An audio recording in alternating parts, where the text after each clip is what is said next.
Hoje a gente vai falar de um aviso que veio direto de Washington para Brasília e que acende um alerta vermelho sobre uma nova ofensiva contra o Comando Vermelho e o PCC.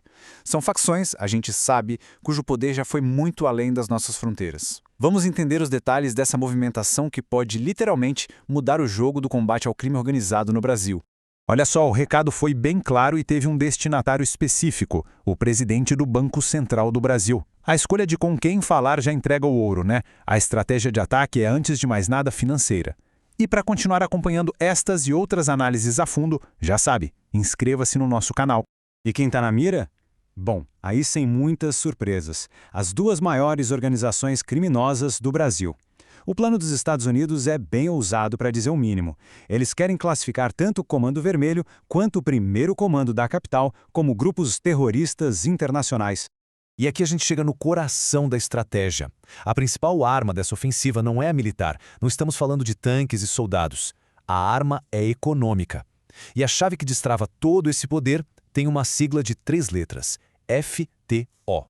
FATO, ou Organização Terrorista Estrangeira. Na prática, essa classificação dá ao Departamento do Tesouro dos Estados Unidos um poder assim gigantesco para sufocar financeiramente qualquer grupo que receba essa etiqueta. É basicamente cortar o oxigênio financeiro deles.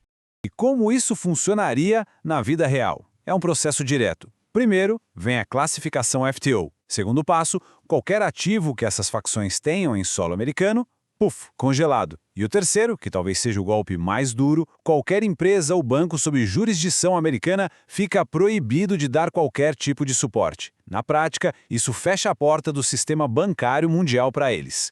Bom, é a partir daqui que a análise começa a ficar ainda mais complexa. A fonte que baseia toda essa nossa explicação levanta uma hipótese de que o impacto disso tudo poderia ir muito além das facções, sabe? Criando um verdadeiro efeito dominó que poderia atingir gente grande, lá nas altas esferas do poder no Brasil.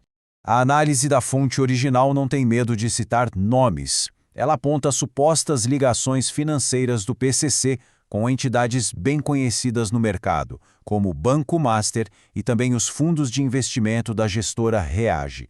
E é aqui que a situação fica ainda mais delicada. A fonte especula que, por consequência dessas supostas conexões financeiras, as sanções poderiam acabar respingando, mesmo que indiretamente, em figuras como os ministros do STF, Alexandre de Moraes e Gilmar Mendes.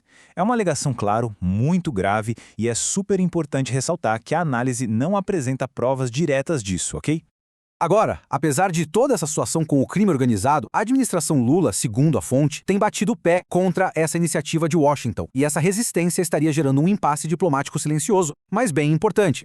E por que o governo resistiria? Bom, há duas versões na mesa. A posição oficial, de acordo com a matéria, se baseia na defesa da nossa soberania nacional e na ideia de que a cooperação policial que já existe é o melhor caminho. Por outro lado, a análise da fonte original argumenta que a motivação real seria bem diferente, a de proteger traficantes por causa de supostas ligações históricas com a esquerda.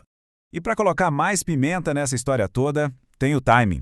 Esse movimento de Washington acontece num momento político muito sensível, com a eleição presidencial americana logo ali na esquina. Esse tema tem todo o potencial para virar uma crise diplomática daquelas. A fonte descreve esse cenário todo como uma possível tempestade perfeita. Pensa na linha do tempo. O aviso inicial veio no ano passado. A notícia se torna pública agora, e a classificação FTO pode muito bem acontecer no auge da campanha eleitoral americana, o que forçaria o governo brasileiro a se posicionar de uma vez por todas, sem ter para onde correr. E essa citação aqui retirada da análise original resume bem o tom do confronto que parece estar se formando. Ela diz: quero ver o Lula comprando briga com o Trump para defender o Comando Vermelho e o primeiro comando da capital. A fonte sugere que o embate político é quase inevitável, ainda mais se houver uma mudança na Casa Branca, colocando o governo brasileiro numa posição extremamente delicada. No fim, a questão que fica no ar é essa: como o Brasil vai conseguir equilibrar a defesa da sua soberania com as pressões internacionais por um combate mais duro contra o crime? O resultado desse embate pode definir não só as nossas relações diplomáticas, mas o próprio futuro da segurança pública aqui no país.